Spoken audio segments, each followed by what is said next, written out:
అన్న నమస్తే అన్న, నా పేరు రాజకమల్ అన్న, గుంటూరు నుంచి వచ్చానన్న. ఫిజికల్ ఎడ్యుకేషన్ గురించి మేము అపీల్ అయినా అన్న ఎగ్జామ్కి. ఆ లోకేష్ గారు, కన్వీనర్ గారు వాళ్ళు చేసినటువంటి మిస్టేక్స్ ఈ విధంగా ఉండటం వల్ల మట్టిలో మాణిక్యాల్ని బయటికి తీయాల్సినటువంటి మా భవిష్యత్తు మట్టి పెట్టుకుని పోయిందన్న. అది ఫిజికల్ ఎడ్యుకేషన్ గురించి నేను కొన్ని విషయాలు చెప్తున్నా. పర్సంటేజ్ ఇగ్నోర్ చేశారన్న వాళ్ళు. ఎట్లా అంటే ఓసీలో 50% అన్నారు, ఎస్సీ ఎస్టీ బీసీకి 45% అన్నారు. కాదు ఇది తూచి మళ్ళీ కాదని చెప్పేసి సప్లిమెంటరీ నోటిఫికేషన్ ఇచ్చి ఓసీలకి 45%, ఎస్సీ ఎస్టీ బీసీలకి 40% అని రిక్రూట్ చేశారన్న. ఆ రిక్రూట్లో నోటిఫికేషన్ అయిపోయి ఎగ్జామ్ అయిపోయిన తర్వాత వెరిఫికేషన్ చేసేటప్పుడు ఈ క్యాలిక్యులేషన్ అనేది ఏ క్యాండిడేట్ని చేయలేదన్న. చేయకపోవడం చేత పర్సంటేజ్ లేని వ్యక్తులు కూడా ఈరోజు దాంట్లో ఫిజికల్ ఎడ్యుకేషన్కి ప్రవేశం చేయడం జరిగిందన్న. అలాగనే వెరిఫికేషన్ అప్పుడు వాళ్ళు వర్కింగ్ చేస్తున్నటువంటి కేజీబీలో టీచర్స్, ఎన్ఓసి లేకుండా పనిచేస్తున్నటువంటి టీచర్స్ కూడా ఆ ఎంపికైతే వీళ్ళు పనిచేస్తున్నారా లేదా అనేటువంటి పర్సుయేషన్ కూడా లేకుండా వాళ్ళని ఎంపిక చేయడం జరిగిందన్న. దానివల్ల కూడా ఫిజికల్ ఎడ్యుకేషన్ చాలా భ్రష్టు పట్టినటువంటి పరిస్థితి ఈ నోటిఫికేషన్ కనిపిస్తా ఉందన్న. మాస్ కాపీయింగ్ అడిగా ఉన్నాం. మాస్ కాపీయింగ్ జరిగిందని చెప్పేసి మేము ఆర్టీఏ వేసాం. ఆర్టీఏలో మాస్ కాపీయింగ్ గురించి ఆయన ఇచ్చినటువంటి సమాధానం అన్న, ఆర్టీఐ పరిధిలో లేదు, మాస్ కాపీయింగ్ ఇవ్వడం అనేది ఆర్టీఐ పరిధిలో లేదు, సీసీ ఫుటేజీ ఆర్టీఐ పరిధిలో లేదు అని ఆన్సర్ చేశారన్న. ఎడ్యుకేషన్ విభాగానికి పోతే, కమిషనరేట్ ఆఫీసుకు పోతే రిసీవ్డ్ స్టాంప్ కూడా ఇవ్వనటువంటి పరిస్థితి. అలాగనే పీఈటీ జాబ్ కన్నా జోన్ 1లో సెలెక్ట్ అయినటువంటి అభ్యర్థిని జోన్ 3లో రిక్రూట్ చేశాడు. వీళ్ళకి ఆ మాత్రం స్పృహ కూడా లేకుండా పనిచేస్తా ఉన్నారని ఇంకోసారి మీ దృష్టికి తీసుకొస్తా ఉన్నా. గుంటూరు డిస్టిక్లో మీసాల రవికుమార్ అని 82 ఓపెన్ కేటగిరీలో సెలెక్ట్ అయ్యాడు. అతన్ని తీసుకొచ్చి ఎక్కడ రిక్రూట్ చేశాడు? ఎస్సీ కేటగిరీ గ్రూప్ 2లో టాప్ పోస్ట్ ఇచ్చాడు. ఇది వైలెన్స్ ఆఫ్ ఎస్సీ రిజర్వేషన్. కాబట్టి ఈ విషయం కూడా మీ దృష్టికి తీసుకొస్తా ఉన్నా. అలాగనే క్వశ్చన్ పేపర్లో 7% క్వశ్చన్స్ రాంగ్ అయితే national council of teacher education act ప్రకారం 7% క్వశ్చన్స్ రాంగ్ వస్తే ఆ ఎగ్జామ్ రద్దు చేయాలి. రద్దు చేయకుండా వాళ్ళు కాలయాపన చేస్తా ఉన్నారు. దానికి మేము రిప్రజెంటేషన్ ఇచ్చాం, కోర్టులో కూడా వేసాం, కేసు వేసాము. ఈ విషయాన్ని 21 క్వశ్చన్లు దాదాపుగా, అంటే 10% ఆఫ్ క్వశ్చన్స్ రాంగ్ వచ్చాయి. ఈ రాంగ్ రావడం చేత దాన్ని మరలా తిరిగి రీ ఎగ్జామ్ కండక్ట్ చేయాల్సిన పరిస్థితి ఉంటే ఆ విషయం వాళ్ళ దృష్టికి తీసుకెళ్ళినా పట్టించుకోలేదు. నమస్తే సార్, నరసింహారావు సార్. నా పేరు ప్రకాశం డిస్టిక్ సార్. నేను SA biological science school assistant రాశాను సార్. అది 75.23 మార్క్స్ వచ్చాయి సార్. నాకు at the same time physical handicapped OH category కూడా ఉంది సార్. ఉంటే అందులో నేను ఓహెచ్ కేటగిరీలో నేను 76వ ర్యాంక్ సార్ నాది. అంటే జనరల్ ర్యాంక్ 76, ఓహెచ్ కేటగిరీలో డిస్టిక్ ఫస్ట్ సార్. నేను అంటే డిస్టిక్ ఫస్ట్ నాదే మొదటి ర్యాంక్ సార్ ఓహెచ్ కేటగిరీలో. నా తర్వాత 50 మంది ఉన్నారు సార్ ఓహెచ్ కేటగిరీ. అయితే ఓహెచ్కి నాకు ఫస్ట్ ఫేజ్లో నాకు కాల్ లెటర్ రాలేదు సార్ నాకు. సో 1 వీక్ తర్వాత సెకండ్ ఫేజ్లో మళ్ళీ నాకు తర్వాత కాల్ లెటర్ వచ్చింది సార్. కాల్ లెటర్ వచ్చేసింది, వెరిఫికేషన్ చేశారు, సర్టిఫికేట్ వెరిఫికేషన్ అయిపోయింది సార్. తర్వాత సెలక్షన్ లిస్ట్లో నా పేరు లేదు సార్. నాది 76th ర్యాంకు, ఓహెచ్లో మాత్రం డిస్టిక్ ఫస్ట్ ర్యాంక్ సార్. అయితే 137th ర్యాంక్ వారిని సెలెక్ట్ చేశారు సార్. ఆడ ఎందుకు మళ్ళీ వెంటనే మళ్ళీ డిఓ ఆఫీస్కి వెళ్ళాను సార్. సెలక్షన్ లిస్ట్ వచ్చిన తర్వాత నా పేరు లేకపోయేసరికి డిఓ ఆఫీస్కి వెళ్తే 137th ర్యాంక్ని ఎందుకు సెలెక్ట్ చేశారు సార్ మరి అంటేను, ఆవిడ కూడా ఓహెచ్, ఆవిడ మీరు రోస్టర్ పాయింట్లో ఆవిడ ముందు ఉంది, మీరు మెరిట్లో ముందు ఉన్నారు కానీ రోస్టర్లో ఆవిడ 14వ ప్లేస్లో ఆవిడ ఉంది. ఓసీ బీసీ ఎస్సీ ఎట్లా ఓహెచ్ ఇలా చివరిలో చూస్తారు, మీకు మెరిట్ ఉన్నా కానీ ఆవిడ బీసీసీ 14 రోస్టర్లో ముందుంది కాబట్టి మీకు ఆ పోస్ట్ రాదు, అందుకే మేము రిజెక్ట్ చేశామని చెప్పన్నారు సార్. మరి కాల్ లెటర్ పంపించి వెరిఫికేషన్ చేశారు కదా సార్ అని చెప్పంటేను, అవన్నీ మీరు వెళ్ళి అక్కడికి వెళ్ళండి, విద్యాభవన్కి వెళ్ళండి అంటారు సార్. అక్కడికి వెళ్తే ఇక్కడేం లేదు, అంత అయిపోయింది, వీడియో ఆఫీస్కి వెళ్ళండి అంటారు సార్. అట్లా అనేక పర్యాలు తిరిగాను సార్. నేను ఓహెచ్ కేటగిరీలో నేను డిస్టిక్ ఫస్ట్ అయినప్పటికీ, నాకు వెరిఫికేషన్ సక్సెస్ అయినప్పటికి కూడా నేను ఆల్రెడీ వెయిట్ చేస్తాను, అపాయింట్మెంట్ ఎక్కడ తీసుకుందాం, ఊర్లు చూసుకుంటున్నాను సార్ ఎక్కడ జాయిన్ అవుదామనే ఉద్దేశం. వెరిఫికేషన్ అయిపోయింది కాబట్టి సక్సెస్ అయింది సార్ వెరిఫికేషన్ కూడా. సరే ఎస్సీ కమ్యూనిటీలో రాలేదు సార్ నాకు. ఓహెచ్ కేటగిరీలో ఒక పోస్ట్, జనరల్ పోస్ట్ ఒకటి ఉంది సార్ ఓహెచ్ కేటగిరీకి వేకెన్సీలో. అది బీసీసీ అనే ఒక క్యాండిడేట్ సెలెక్ట్ చేశారు సార్. కారణం ఏంటంటే ఆవిడ కూడా ఓహెచ్ ఉంది. అయితే ఆవిడ నా పైన లేదు కదండి, నా తర్వాత ర్యాంక్ కదా, నాది 76వ ర్యాంక్ కదా, నా వెనక ఎక్కడో ఉన్న 137 ర్యాంక్ని ఎలా సెలెక్ట్ చేస్తారంటే హారిజాంటల్ అంటే అదే అని చెప్పారు సార్. ఇట్లా నేను ఈ విధంగా. నమస్తే సార్, నా పేరు శ్రీ దుర్గా మల్లిక, ఈస్ట్ గోదావరి అమలాపురం నుంచి వచ్చాను సార్. నేను ఎస్ఏ ఫిజికల్ ఎడ్యుకేషన్ పోస్ట్ రాశాను సార్ మన డిఎస్సిలో. అయితే నా ముందు క్యాండిడేట్ ఎవరైతే ఉన్నారో అమ్మాయి కానిస్టేబుల్గా వర్క్ చేస్తుంది, హస్బెండ్ కూడా కానిస్టేబుల్ సార్. వాళ్ళిద్దరు ఫేక్ ఈడబ్ల్యూఎస్ అడ్మిట్ చేశారు. ఆ అమ్మాయిని సెలక్షన్ లిస్ట్లో వరకు పిలిచారు సార్. సెలక్షన్ లిస్ట్లో పిలిచిన తర్వాత మేము డౌట్ రైజ్ చేసిన తర్వాత వెరిఫికేషన్ చేసి బ్లాక్ చేశారండి అమ్మాయిని. ఇవ్వలేదు సార్ పోస్టింగ్. బట్ కానిస్టేబుల్గా కంటిన్యూ అవుతుంది ప్రజెంట్. మేము విద్యాభవన్కి వచ్చి రామరాజ్ సార్ని కలిసినప్పుడు ఆ పోస్ట్ క్యారీ ఫార్వర్డ్ అవుతుంది కానమ్మా, నెక్స్ట్ క్యాండిడేట్కి అయితే ఇవ్వము, ఓన్లీ సెలెక్టెడ్ పర్సన్ ఎవరైతే ఉన్నారో వాళ్ళకే ఇస్తాము అని చెప్పారు సార్. సరే నాకు ఇంకా అవ్వదని చెప్పేసి సైలెంట్ అయిపోయింది సార్. నెక్స్ట్ అదే వీక్లో విజయనగరం నుంచి ఇంకొక అమ్మాయి వచ్చిందండి. తను టీజీటీ స్టేట్ పోస్ట్ రాసింది హిందీలో.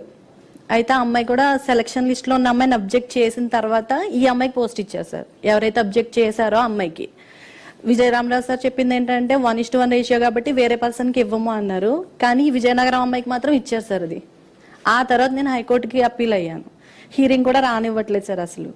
ఆమె హస్బెండ్ వైఫ్ ఓన్లీ ఫాదర్ గార్డియన్గా ఉన్నారు అని చెప్పి ఈడబ్ల్యూఎస్ సబ్మిట్ చేశారండి వాళ్ళకి. ఇంటర్వ్యూ కూడా పిలవాలా?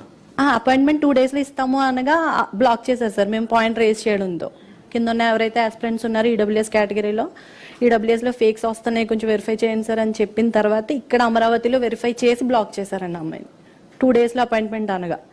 అక్కడ నుంచి మేము తిరుగుతున్నాం సార్. కానీ ఇవ్వము, నెక్స్ట్ క్యాండిడేట్కి ఎవరికి ఇవ్వము, ఓన్లీ సెలెక్టెడ్ పర్సనే దానికి ఎలిజిబిలిటీ ఉన్నారు, లేదు అంటే క్యారీ ఫార్వర్డ్ అవుతుంది అని చెప్పారు సార్.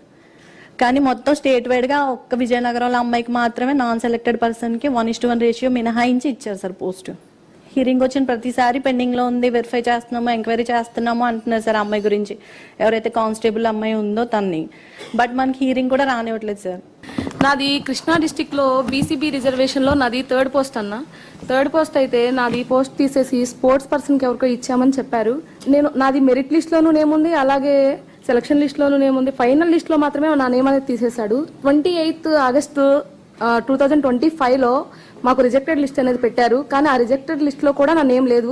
అంటే రిజెక్టెడ్ ఎవరినైతే రిజెక్ట్ చేశారో వాళ్ళకి సంబంధించి వాళ్ళకి ఏ అయితే ప్రాబ్లమ్స్ ఉన్నాయో అవన్నీ మెన్షన్ చేసి రిజెక్టెడ్ లిస్ట్ అనేది పెట్టాడన్న. కానీ మాకు మాత్రం ఎలాంటి ప్రాబ్లం లేదు, అన్ని సక్సెస్ఫుల్ గా కంప్లీట్ అయినాయి. 1:1 వెరిఫికేషన్ అన్నాడు, మొత్తం కంప్లీట్ గా అయిపోయింది వెరిఫికేషన్, ఇంకా జాబ్ వస్తుంది అనే వెయిటింగ్ లో మేము ఉన్నాము. కానీ రిజెక్షన్ లిస్ట్ లో కూడా నేమ్ లేకుండా ఫైనల్ లిస్ట్ లో మా నేమ్ తీసేశాడన్న.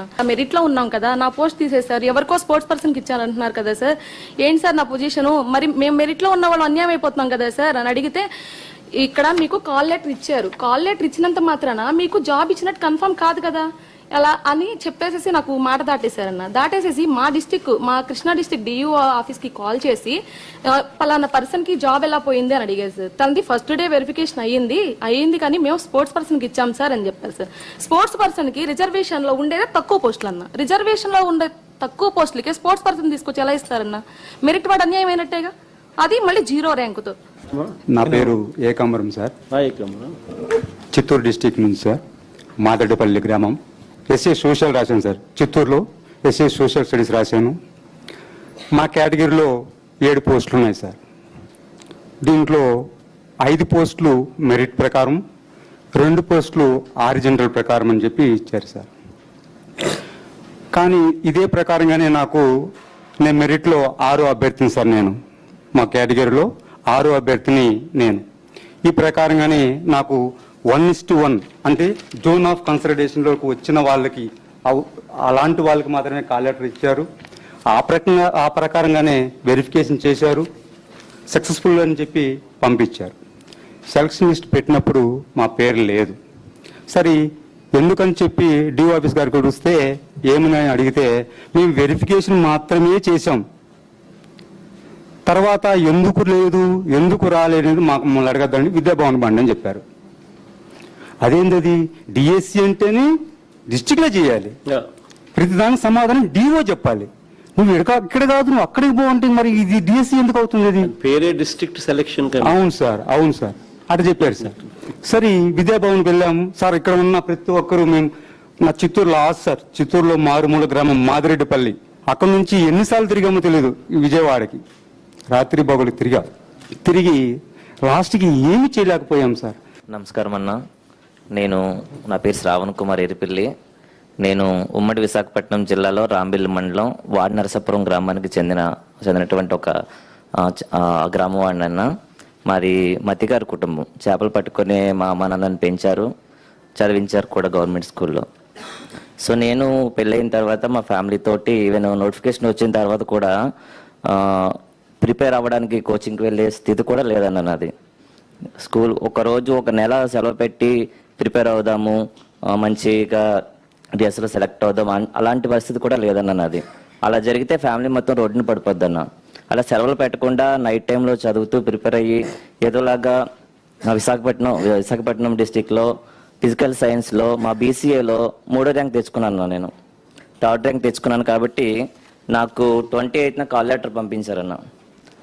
28న కాల్ లెటర్ పంపించి వెరిఫికేషన్ అంతా కంప్లీట్గా జరిగింది అన్నది. అయితే తర్వాత సెలక్షన్ లిస్ట్లో పేరు లేదన్న. అయితే ఏం జరిగింది ఏంటని నేను ఒకసారి చూసుకున్నాను అన్న, మొత్తం మెరిట్ లిస్ట్ అంతా చూసుకున్నాను. అయితే ఆ సెలక్షన్ లిస్ట్లో ఏం జరిగిందంటే మా బీసీఏలో నాకంటే ముందు 2 ఉన్నారన్న. ఒకరు 10th ర్యాంక్లో ఉన్నారన్న, ఇంకొకరు 31st ర్యాంక్లో ఉన్నారన్న. నేను 53 ర్యాంక్లో ఉన్నాను ఓవరాల్ మెరిట్ లిస్ట్లో. మా కేటగిరీలో బీసీఏలో 3rd ర్యాంక్ అయినా ఓవరాల్ మెరిట్ లిస్ట్లో 53rd ఉన్నానన్న నేను. అయితే ఫస్ట్ పర్సన్ 10th ప్లేస్లో ఉన్నాడన్న. కానీ మనకి ఇక్కడ బీసీఏలో ఓవరాల్గా తీసుకుంటే 21 ఓపెన్ పోస్టులు ఉన్నాయన్న. జనరల్గా 21 మందిని ఫిల్ చేయాలి. మరి 10వ ర్యాంక్ వచ్చినటువంటి పర్సన్ని ఎక్కడ ఫిల్ చేయాలన్నా? ఓపెన్లో తీసుకెళ్ళి ఫిల్ చేయాలి. అప్పుడు నేను 2nd ప్లేస్కి వస్తానన్నా. సో నార్మల్గా నా 2nd ప్లేస్లో నేను ఫిల్ అవ్వాలి. అలా చేయకుండా ఆ 10th ప్లేస్ వచ్చిన అతన్ని తీసుకొచ్చి బీసీఏలో 1st ప్లేస్ ఇచ్చారన్న. అప్పుడు నేను 3rd ప్లేస్కి వెళ్ళిపోయాను ఆటోమేటిక్గా. 3rd ప్లేస్కి వెళ్ళిపోయాను. మొత్తం 4 పోస్టులు ఉన్నాయన్న. సో నేను 3rd ప్లేస్కి వెళ్ళడం వల్ల నన్ను పక్కన పెట్టి ఒక ఉమెన్కి ఇచ్చారన్న ఆరిజినల్ రిజర్వేషన్ ప్రకారం. ఓకే, నేను యాక్సెప్ట్ చేస్తున్నాను. తర్వాత ఆరిజినల్ రిజర్వేషన్ ప్రకారము ఒక ఓహెచ్ పర్సన్కి ఇవ్వాలన్నా. సో ఓహెచ్ పర్సన్కి ఇవ్వాలి కాబట్టి నేను ఫస్ట్ నుంచి చూసుకున్నాను అన్న. మొత్తం మెరిట్ లిస్ట్ అంతా చూసుకుంటే ఓకే, ఓహెచ్ పర్సన్ ఒక అతను ఉన్నాడన్నా, అతను ఓసీ క్యాండిడేట్ అన్నా. కానీ అతనికి ఇవ్వకుండా మా బీసీఏలో చాలా వెనక ఉన్నటువంటి 419వ ర్యాంక్లో ఉన్నటువంటి ఒక అతన్ని తీసుకొచ్చి ఆ ఓహెచ్ పోస్ట్ ఇచ్చారన్న. ఆ ఫస్ట్ ఓసీ అతనిది ఏమైందని చెప్తే ఎందువల్ల రిజెక్ట్ అయిపోయాడు అని డిఓ ఆఫీస్లో చెప్తున్నారన్న. ఎందుకు రిజెక్ట్ అయ్యాడు ఏంటనేది సమాధానం లేదన్న. సో ఈ ఆరిజినల్ రిజర్వేషన్ ఓకే ఇంప్లిమెంట్ చేశారు, పర్వాలేదు, హ్యాండిక్యాపర్స్కి ఉమెన్స్కి మంచి జరగడం మంచిదే అన్న. కానీ ఓపెన్లో మెరిట్ తెచ్చుకున్నటువంటి ఆ 10th ర్యాంక్లో తెచ్చుకున్న అతన్ని ఆ ఓపెన్లో పంపించేస్తే నాకు న్యాయం జరిగేదన్న. అలా జరగడం వల్ల నేను అన్యాయం అయిపోయానన్న. ఇప్పుడు ఎన్నిసార్లు తిరిగినా సరే, ఎన్నిసార్లు అప్పీల్ చేసుకున్నా సరే సరైన సమాధానం రావట్లేదన్నా. నేను అప్పీల్ చేసుకుంటే ఆర్జేడీ ఆఫీస్కి అప్పీల్ చేశానన్నా. నేను ఎందుకు ఇలా జరిగిందని అప్పీల్ చేసుకుంటే నేను చెప్పినటువంటి పాయింట్స్ ఒకటన్నా, వాళ్ళు ఇచ్చిన సమాధానం ఇంకొకటన్నా. నేను ఎందుకు నాకు పోయింది ఆ ఫస్ట్ పర్సన్కి ఎందుకు ఇలా చేస్తారని అడిగితే వీళ్ళు ఎవరో స్పోర్ట్స్ కేటగిరీ ఒక అమ్మాయి పేరు మెన్షన్ చేసి ఆ అమ్మాయి శాప్ ఇదంతా కరెక్ట్గా ఉంది, ఆ అమ్మాయికి పోస్ట్ వెళ్ళిపోయిందని ఇచ్చారన్న. నేను అసలు స్పోర్ట్స్ పర్సన్కి నాకు సంబంధం ఏముందన్న? నేను అప్లై చేసింది ఏంటి? ఈ పర్సన్ ఎందుకు ఎక్కడ పెట్టారు? ఇతను ఓపెన్లో కదా పంపించాలి అని చెప్తే వేరే విధంగా రాంగ్ నాకు సమాధానం మెయిల్లో పంపించారన్న. నేను ఇలా ఆర్జేడీ ఆఫీస్కే కాదు ఇక్కడికి విజయవాడ కూడా పంపించానన్న. మెయిల్ పంపించాను, అప్పీల్ చేసుకున్నాను, ఎలాంటి సమాధానం లేదన్న. ఇలా అయితే మా అలాంటి వాళ్ళకి ఎలా న్యాయం జరుగుతుందన్న? కోచింగ్కి వెళ్ళడానికి కూడా డబ్బులు లేని పరిస్థితి అన్న మాది. ఫ్యామిలీ మొత్తం రోడ్డుని పడిపోద్ది. సెలవు పెట్టలేదు. చిన్న ప్రైవేట్ స్కూల్లో వర్క్ చేస్తున్నానన్న. ఆ స్కూల్కి సెలవు పెడితే ఇంకా అంతే, మా ఫ్యామిలీ మొత్తం తినడానికి తిండి కూడా ఉండదన్న. ఈ చావలో బ్రతకాలో తెలియదు. నేను చచ్చిపోతే ఫ్యామిలీ ఏమవుతుందని చెప్పి ఇంకేదోలాగా అడ్జస్ట్ అయిపోయేలా బ్రతుకుతున్నానన్న. కేసు పెడదామన్నా డబ్బులు లేవు. ఇప్పుడు గవర్నమెంట్ స్కూల్ నాశనం అయిపోవడానికన్నా ఇది చేస్తున్నారు.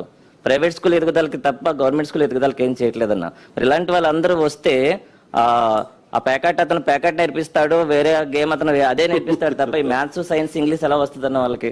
మన రీసెంట్గా మన పేపర్లో వేశారు, సాక్షి పేపర్లో నాది కొంతమంది కాల్ లెటర్స్ సబ్మిట్ వేశారన్న. వేస్తే దానికి కౌంటర్గా ఏం చేస్తున్నారంటే సార్ వచ్చి విద్యాభవన్ సార్ వచ్చి ఇలా ఫస్ట్ నుంచి ఎలా ఫిల్ చేస్తారో చెప్పకుండా పర్టికులర్ 31 ర్యాంక్తో అయిపోయిందమ్మా, తర్వాత మరి వీళ్ళకి ఇచ్చేస్తామని చెప్తున్నారు. కానీ ఆ ఫస్ట్ పర్సన్ ఎందుకు దీంట్లో ఫిల్ చేయలేదో సమాధానం చెప్పట్లేదన్న. ఇలా జరుగుతుంది. ఇంకేంటంటే మా ఫొటోస్ ఫేక్ అని స్టాంప్ వేసి షేర్ చేస్తున్నారన్న అందరికీ. అది మరీ దారుణం అన్న. పర్టికులర్ పార్టీ వాళ్ళు ఏం చేస్తున్నారంటే ఎవరైతే సాక్షి పేపర్లో పడ్డాయో వాళ్ళందరూ ఫొటోస్ పెట్టి అక్కడ విద్యాశాఖ సచితర్ సార్ ఫోటో వేసి మా ఫేస్ మీద ఫేక్ అని పెట్టి మొత్తం అది షేర్ చేస్తున్నారు.